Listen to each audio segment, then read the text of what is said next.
तो इन सभी वीडियोस को देखकर आपको ये तो पता चल गया होगा कि काजल जी नाचने की कितनी बड़ी फ़ैन हैं, चाहे उन्हें नाचना आता हो या ना आता हो।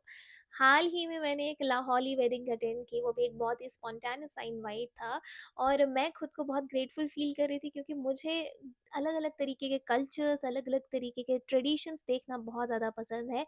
तो मुझे मौका मिला है एक लाहौली वेडिंग अटेंड करने का।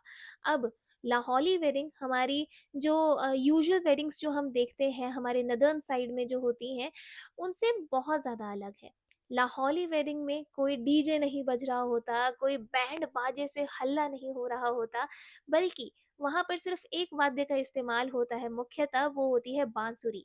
आप ये मानें कि एक बांसुरी ही उतनी सक्षम होती है सभी लोगों के पैर थिरकाने के लिए, सभी को नचाने के लिए। तो और भी बहुत सारी चीज़ें मैंने नोटिस की, आपको धीरे-धीरे दिखाऊँगी लाहौली वेडिंग में, चलिए मेरे साथ।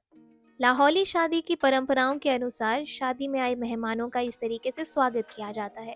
उन्हें तिलक लगाया जाता है, घी लगाया जाता है और साथ में महिलाओं को ये सफ़ेद कपड़ा पहनाया जाता है, उनके सम्मान स्वरूप और आदमियों को बुशहरी टोपी पहनाई जाती है जिसमें कलगियाँ लगी होती हैं जो बहुत ही सुंदर होती है। इस प्रकार शादी में आए मेहमानों का स्वागत किया जाता है और उन्हें कहा जाता है कि पधारिए।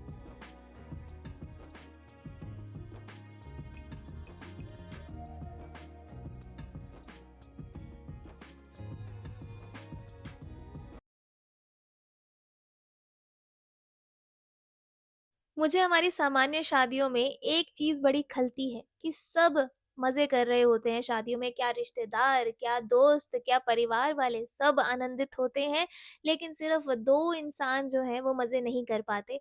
वो होते हैं पति और पत्नी जिनकी खुद की शादी है। वो बहुत थकान भरे होते हैं क्योंकि रिचुअल्स हैं, ट्रेडिशंस हैं, लोगों से मिलना है, स्टेज में जाना है, वो सारी चीज़ें सब हो रही होती हैं। 3 दिन तक वो शादी चलती है, तो नींद तो उन्हें ना के बराबर ही मिली होती है।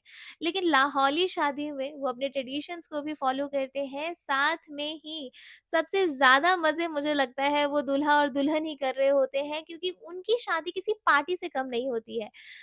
मैं शूट नहीं कर पाई क्योंकि ऑब्वियसली इंटीमेट उनकी वेडिंग थी। लेकिन आपको कभी ऐसा सौभाग्य मिले तो आप देखेंगे कि वहाँ पर एक अलग सेक्शन बना होता है कि जो लोग अलग से खाना-पीना करना चाहते हैं, वो कर सकते हैं। जो लोग डांस एन्जॉय करना चाहते हैं, बांसुरी की धुन में वो कर सकते हैं।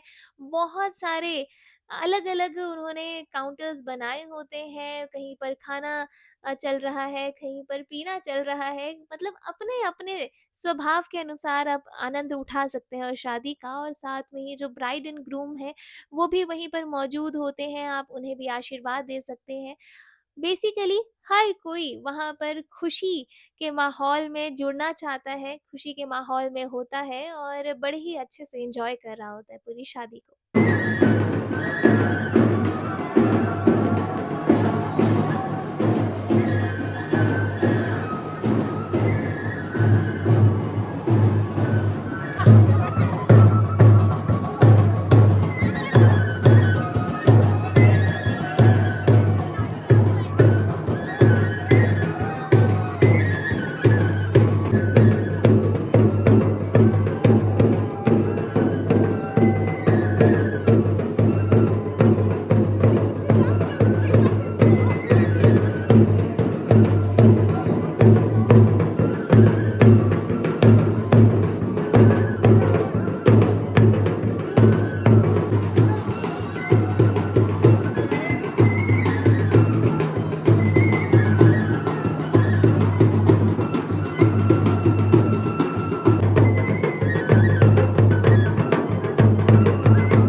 लाहौली शादी में एक चीज़ मैंने देखी जो हर किसी ने पहनी हुई थी और ये मुझे सबसे अच्छी चीज़ लगी। देखिए, जब हमारी सामान्य शादियों में हमें कभी जाना होता है तो हम कितनी चिंता में रहते हैं कि यार क्या पहने? कपड़े ही नहीं हैं, कपड़े हैं तो भी कपड़े नहीं हैं। लेकिन लाहौली शादी में उन्हें पता है कि उनकी एक जो ट्रेडिशनल ड्रेस है, उन्हें वही पहननी है। वो अलग-अलग रंगों में आती है, रंग वो अपने हिसाब से चुन सकते हैं, लेकिन जो ड्रेस है वो वही ड्रेस पहनते हैं जिसे वो कहते हैं चोलू। चोलू एक फ्रॉक जैसी ड्रेस होती है जिसमें प्लेट्स होती हैं, सिल्क का वो बेसिकली कपड़ा होता है जिसमें एम्ब्रॉयडरी भी की जाती है और एक जैकेट उसके ऊपर से होती है। एक बस दुःख रह गया कि मुझे वो ड्रेस पहनने को नहीं मिली और अब मैंने उसे अपनी एक विश लिस्ट में ऐड कर लिया है कि मैं किसी न किसी दिन उस ड्रेस को ज़रूर पहनूँगी।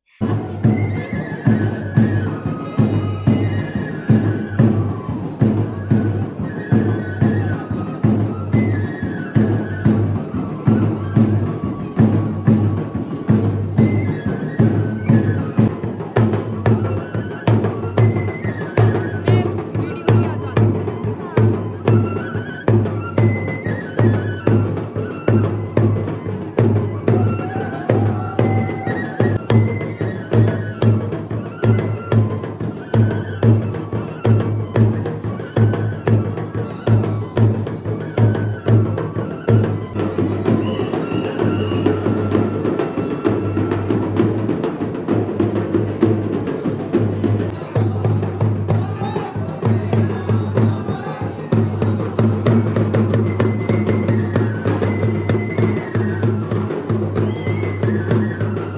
तो इस तरीके का रहा मेरा लाहौली वेडिंग एक्सपीरियंस। ऑब्वियसली वहाँ पर मैंने तो आशीर्वाद दिया दोनों पति पत्नी को परिणय सूत्र में बंधने के लिए, साथ ही में मैंने एंजॉय किया एक नया कल्चर, एक नया ट्रेडिशन जो मेरे लिए बिल्कुल अलग था। आपको कैसा लगा ये देखकर? थोड़ी सी झलक मैंने जो आपको दिखाई, उसे देखकर आपको कैसा लगा मुझे बताइएगा इन द कमेंट सेक्शन। क्या आपने कभी कोई लाहौली वेडिंग अटेंड की है तो वो भी मुझे बताइएगा, और आपका अनुभव उसका कैसा रहा उन कल्चर्स को देखने का, बताइएगा ये सारी बातें इन द कमेंट सेक्शन। तब तक सायोनारा, साइनिंग ऑफ, मिलते हैं अगली वीडियो में।